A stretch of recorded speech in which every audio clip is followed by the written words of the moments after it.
എല്ലാവർക്കും നമസ്കാരം. കുറച്ച് നാളായി ഒരു വീഡിയോ ഒക്കെ ചെയ്തിട്ട് കേട്ടോ. അപ്പോൾ ഷോളൊക്കെ ഇങ്ങനെ കിടക്കുന്നുണ്ട്, കുഴപ്പമൊന്നുമില്ലല്ലോ. തട്ട ഒരു വലിയ വിഷയമായിട്ട് വന്നുകൊണ്ടിരിക്കുകയായിരുന്നു. അപ്പോൾ കുറച്ച് സമയക്കുറവും പിന്നെ എന്താണ് ഇതിനൊക്കെതിരെ നമ്മൾ പറയേണ്ടതെന്നൊക്കെ ആലോചിച്ചിട്ടാണ് കൂടുതൽ ഇതിനകത്തായിട്ട് കടക്കാത്തത്. പക്ഷെ ഒന്ന് രണ്ട് മെസ്സേജുകൾ വന്നു, ടീച്ചർ എന്താണ് ഇതിനൊന്നും പ്രതികരിക്കാത്തതെന്ന് എൻ്റെ സ്റ്റുഡൻസ് തന്നെ ചോദിക്കുന്നു, എന്താണ് ടീച്ചർ ഇതിനൊന്നും പ്രതികരിക്കാത്തതെന്ന്. അപ്പോൾ എനിക്ക് എന്താണ് പ്രതികരിക്കേണ്ടത് എന്ന് എനിക്കറിയത്തില്ല. കേരളത്തിൽ തന്നെയല്ല, ഈ സ്കൂളെന്നൊരു വിഷമം മാത്രമാണ് ആദ്യം ഇതിനൊക്കെ തോന്നിയത്. കാരണം എല്ലാവർക്കും എൻ്റെ ആർട്ടിക്കിൾ 25 ആണ് ഞാൻ ഈ ഷോൾ ഇങ്ങനെ തലയിൽ കൂടെ ഇട്ടിരിക്കുന്നത്. അത് എൻ്റെ ആർട്ടിക്കിൾ 25 ആണ്. എൻ്റെ മതപരമായ വിശ്വാസം, ഞാൻ ശീലിച്ചു വന്ന എൻ്റെ മതപരമായ റിലീജിയസ് പ്രാക്ടീസ് ഇവിടെ ചെയ്യാനുള്ള ഇന്ത്യൻ ഭരണഘടന അനുവദിക്കുന്ന അവകാശത്തിലാണ് ഞാനിവിടെ ജീവിക്കുന്നത്. ഞാനല്ല, ഇന്ത്യയിലെ ഓരോ മുസ്ലിമും അങ്ങനെയാണ് ജീവിക്കുന്നത്. അപ്പോൾ കേരളത്തിൽ നമ്മൾക്ക് ഇതിനെക്കുറിച്ച് വലിയ വിഷയങ്ങളോ ആശങ്കകളോ ഒന്നും ഉണ്ടായിരുന്നില്ല. ഞാൻ പഠിക്കുന്ന സമയത്തായാലും നിലവിൽ ഇപ്പോഴായാലും ശബരിമലയിൽ പോകുന്ന സീസൺ ആകുമ്പോൾ കുട്ടികൾ യൂണിഫോമിന്റെ കൂടെ തന്നെ നമ്മുടെ ശബരിമലയിൽ പോകാനുള്ള മാല ഇട്ടുകൊണ്ട് വരും. ഞങ്ങളെല്ലാവരും തന്നെ, ഞാൻ ഏറ്റവും കൂടുതൽ ഞാൻ പഠിച്ചത് ക്രിസ്ത്യൻ മാനേജ്മെന്റിലാണ്. ഞാൻ 3 വർഷക്കാലം അഞ്ചൽ സെന്റ് ജോൺസ് കോളേജിലാണ് ഡിഗ്രിക്ക് പഠിച്ചത്. അതുപോലെ തന്നെ 1 വർഷക്കാലം പത്തനാപുരം മൗണ്ട് താബോർ ട്രെയിനിങ് കോളേജിലാണ് BEd പാസ്സായത്. അപ്പോൾ ഈ സമയങ്ങളിലൊക്കെ തന്നെ ഞാൻ തട്ടമിട്ടിട്ടും ഷോൾ ഇട്ടിട്ടുമാണ് ഈ കോളേജിലൊക്കെ ഞാൻ പഠിക്കാൻ പോയിട്ടുള്ളത്. അന്നൊക്കെ എൻ്റെ കോളേജിലെ പ്രിൻസിപ്പളും എന്നെ പഠിപ്പിച്ചിരുന്നത് അച്ഛന്മാരും സിസ്റ്റേഴ്സും ഒക്കെ ഉണ്ടായിരുന്നു. പക്ഷെ അവരാരും തന്നെ ഈ തട്ടത്തെ എല്ലാ ഇക്വാളിറ്റി ആയിട്ട് കാണാതിരിക്കുകയോ അല്ലെങ്കിൽ ഇത്രയും വലിയൊരു ഭയപ്പെടുത്തുന്ന ഒരു വസ്ത്രമാണിതെന്ന് പറയുകയോ ചെയ്തിട്ടില്ല. അതുകൊണ്ട് തന്നെ എന്നെ സംബന്ധിച്ച് എനിക്കതൊരു പുത്തൻ അറിവാണ്. അതുപോലെ തന്നെ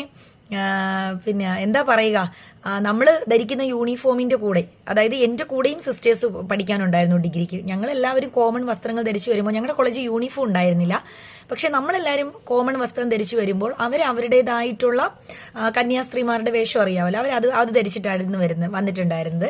ഞങ്ങളെല്ലാവരും വളരെ സന്തോഷത്തോടു കൂടി ഞങ്ങൾ അതിനെ വളരെ റെസ്പെക്റ്റോടു കൂടി തന്നെയാണ് എൻ്റെ കൂടെ പഠിച്ച സിസ്റ്റേഴ്സിനെയൊക്കെ നമ്മൾ കണ്ടിട്ടുള്ളത്. അതുപോലെ തന്നെ യൂണിഫോം ഉള്ള കോളേജുകളിലും സിസ്റ്റേഴ്സ് അവരുടെ വേഷം ധരിച്ചാണ് വരുന്നത്. അത് ഞാൻ പറഞ്ഞില്ലേ, അത് അവരുടെ ആർട്ടിക്കിൾ 25 ആണ്. കേരളത്തിലെ ഒരു വിദ്യാഭ്യാസ സ്ഥാപനങ്ങൾ, ഏത് മാനേജ്മെന്റ് ആയിക്കോട്ടെ, ഹിന്ദു ആയിക്കോട്ടെ, ക്രിസ്ത്യൻ ആയിക്കോട്ടെ, മുസ്ലിം ആയിക്കോട്ടെ, ഏത് മാനേജ്മെന്റിലായാലും അവരുടെ ആ തിരുവസ്ത്രം ധരിക്കുന്നതിന് ഒരു ഒബ്ജക്ഷനും ഇതുവരെ പറഞ്ഞിട്ടില്ല. തലയിൽ തട്ടവിടുന്നതിനും ആരും ഒരു ഒബ്ജക്ഷനും പറഞ്ഞിട്ടില്ല. യൂണിഫോം ധരിക്കുക, അതിന്റെ കൂടെ ഒരു ഷാൾ തലയിൽ ഇടുക. ഇപ്പം മിക്ക കുട്ടികളും യൂണിഫോമിന്റെ കളറൊക്കെ തന്നെയായിരിക്കും ഷാൾ അതിനുവേണ്ടി യൂസ് ചെയ്യുക. അപ്പൊ അങ്ങനെ ഒരു സംഭവം ആദ്യമായിട്ടാണ് നമ്മൾ കേരളത്തിൽ നമ്മൾ കാണുന്നത്. തട്ടമിട്ട് വരുന്നത് ഇവിടെ ഭയപ്പാടുണ്ടാക്കുന്നു, അത് ഇക്വാളിറ്റി അല്ല എന്ന് പറയുന്നത് ആ കുട്ടിയുടെ ആർട്ടിക്കിൾ 25നെ നിങ്ങൾ ഹനിക്കുന്നു എന്നാണ്.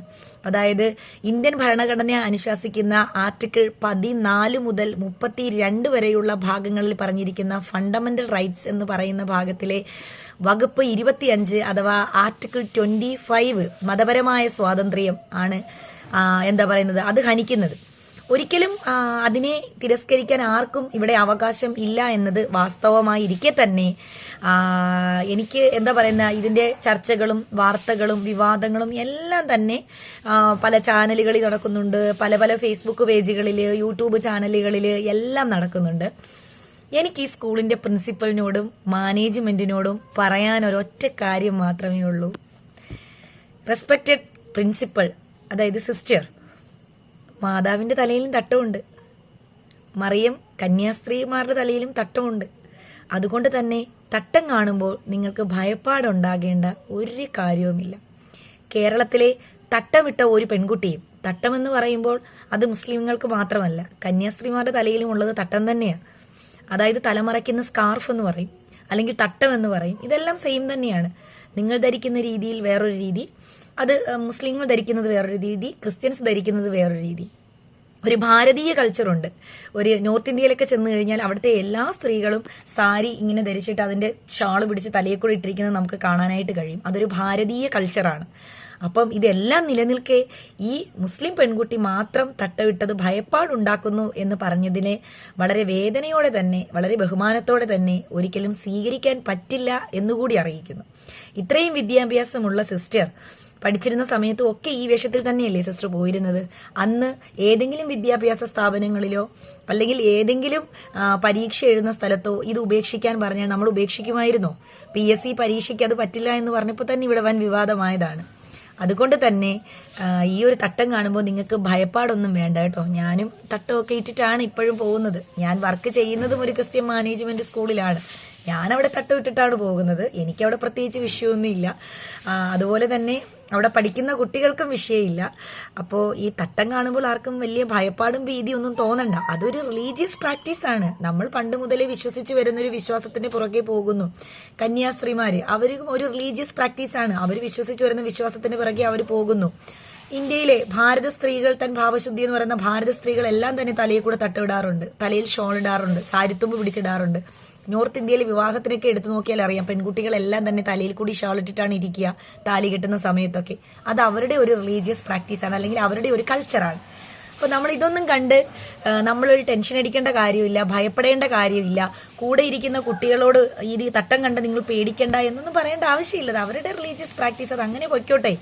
നമ്മളിവിടെ പറഞ്ഞില്ലേ, തട്ടവും അല്ലെങ്കിൽ നമ്മൾ ഒപ്പനയും മാർഗംകളിയും തിരുവാതിരയും എല്ലാം ഈ മതത്തിൽപ്പെട്ട എല്ലാ പെൺകുട്ടികളും കളിച്ച് ജീവിച്ച് പ്രാക്ടീസ് ചെയ്ത് പോരുന്ന ഒരു സമൂഹമാണ് കേരളം.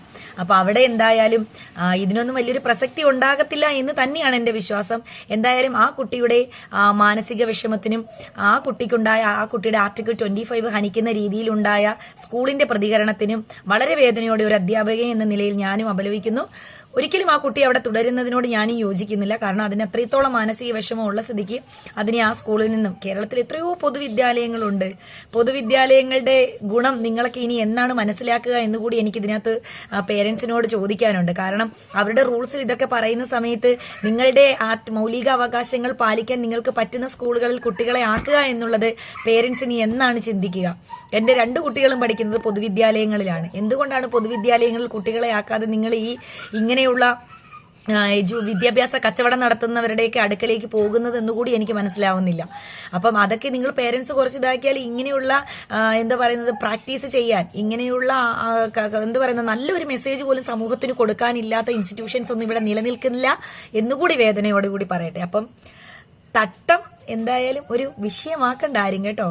മാതാവിന്റെ തലയിലും തട്ടമുണ്ട്, അത് മാത്രം ഒന്ന് ആലോചിച്ചാൽ കൊള്ളാം. അപ്പം ഇത്ര മാത്രമേ എനിക്ക് പറയാനുള്ളൂ. പ്രതികരിക്കെന്താന്ന് ആദ്യം വിചാരിച്ചതാണ്, എങ്കിലും ഇത് തട്ടം കൂടി ആയതുകൊണ്ട് ടീച്ചർ എന്താണ് പ്രതികരിക്കാത്തെന്നൊരു ചോദ്യം കൂടി വന്നതുകൊണ്ട് ഇത്രയും പറയുന്നു. വളരെ ബഹുമാനത്തോടു കൂടി തന്നെ വിമർശിക്കേണ്ട കാര്യങ്ങൾ നമ്മൾ വിമർശിക്കുക തന്നെ ചെയ്യും. വളരെ വ്യക്തമായ നിലപാടും അഭിപ്രായവും ഉള്ള ആൾ തന്നെയാണ് ഞാൻ. അപ്പം അതിന്റെ ഒരു അഭിപ്രായം ഇത് തന്നെയാണ് കേട്ടോ. താങ്ക്